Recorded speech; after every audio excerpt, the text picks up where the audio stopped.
Do you see what I see? Jangan lupa untuk subscribe, share, dan nyalakan lonceng notifikasinya sebagai bentuk dukungan kamu. Do you see what I see?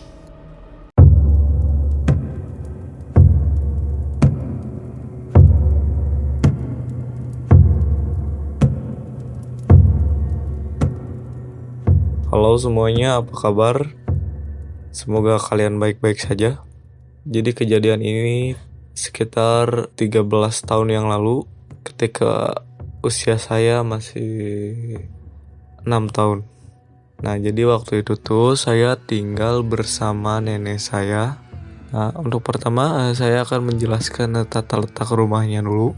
Jadi rumahnya itu adalah rumah zaman dulu yang cukup luas. Nah, kebetulan di dalam rumah itu banyak sekali barang-barang antik. Jadi kebanyakan isinya itu adalah lemari-lemari jati. Karena kebetulan juga kakek saya adalah pembuat furniture. Jadi dia sering membuat barang-barang dari jati. Nah, jadi waktu itu tuh kejadiannya tuh malam. Sekitar jam 9. Nah, waktu itu saya berada di kamar bersama nenek saya. Saya biasanya tertidur sekitar jam 10.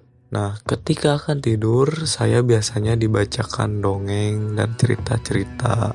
Nah, kebetulan kamar nenek saya itu kan, jadi sebetulnya itu tuh bukan kamar, tapi itu adalah ruangan tengah. Jadi ruangan tengah itu cukup panjang lah. Kebetulan ruangan tengah itu disekat pakai lemari yang sangat besar. Terus di depannya itu ada kayak meja rias gitu, meja rias yang ada kacanya. Nah, jadi waktu itu saya sambil tiduran di kasur itu, saya menatap ke meja rias. Tatapan saya waktu itu benar-benar kosong. Saya terus melihat selama beberapa menit dan tiba-tiba saya melihat sesosok makhluk yang begitu besar, tingginya mungkin sekitar 2 meter dengan dipenuhi bulu, lalu matanya berwarna merah.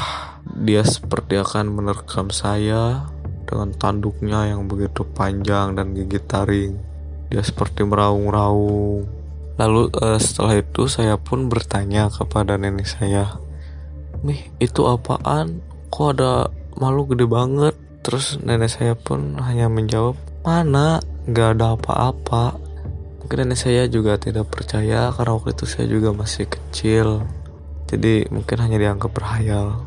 Tapi semakin lama makhluk itu semakin menyeramkan dan saya semakin ketakutan. Akhirnya saya pun menangis. Saya menangis, menjerit, pergi ke sana, pergi. Saya menjerit-jerit, berteriak, namun makhluk itu semakin menyeramkan dan semakin jelas terlihat. Bulunya yang begitu lebat membuat saya semakin takut dan bergetar. Karena waktu itu teriakan saya begitu kencang, akhirnya tetangga saya datang ke rumah. Lalu dia langsung menghampiri ke kamar. Lalu orang itu bertanya kepada nenek saya, "Mih, eta si Ujang kenapa? Kok dari tadi teriak-teriak terus?"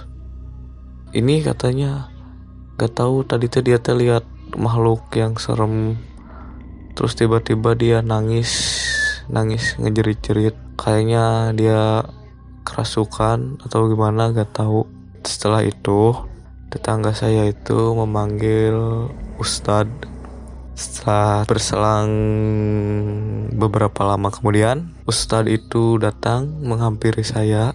Lalu dia akhirnya mengobati saya. Lalu saya seperti dijampi dengan bacaan-bacaan Al-Quran dan bacaan lainnya. Saya pun diolesi oleh bawang merah atau bawang putih. Lalu kepala saya diusap. Setelah itu memang makhluk itu menghilang. Dan akhirnya saya pun tenang. Nah, setelah itu semakin banyak warga yang datang ke rumah saya.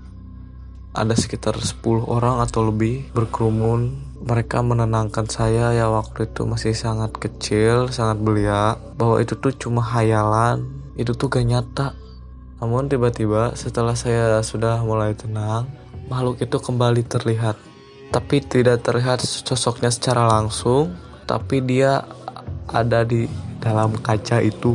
Samar-samar makhluk itu masih terlihat di kaca. Dan ketika saya melihat ke belakang, kan di belakang itu jadi kasurnya itu kan kasur dari kayu gitu, kayu jati. Dan ketika melihat ke belakang itu selalu ada pantulan dari kaca itu. Nah, saya melihat bahwa di pantulan itu pun ada makhluk tersebut. Lalu saya menunjuk-nunjuk lagi. Itu masih ada makhluknya. Dia belum pergi. Dia masih ada. Namun orang-orang pun udah tenang, gak apa-apa. Gak bakal ngapa-ngapain dia. Dia cuman pengen kenalan doang, katanya gitu. Ya udah, akhirnya saya pun ditenangkan kembali, dan akhirnya saya pun dipindahkan dari kamar itu, dan akhirnya saya tidur di ruangan lain. Dan syukurnya sampai pagi saya tidak mengalami kejadian itu lagi. Dan setelah kejadian itu sampai beberapa belas tahun saya tidak pernah mengalaminya lagi. Dan tempat yang dulunya kamar nenek saya itu sekarang sudah direnovasi, lalu dikembalikan lagi menjadi ruangan tengah. Tapi memori-memori kelamnya itu masih tetap terbayang. Ketika saya melewat ke situ, pasti auranya beda. Saya selalu merasa merinding, dan itu pengalaman horor pertama. Dan sampai sekarang saya belum pernah mengalaminya lagi.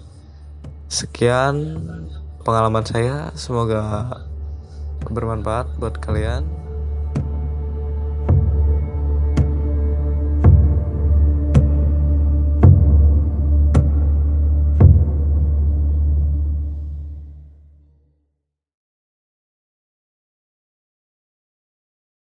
Kirim cerita kamu ke alamat berikut. Do you see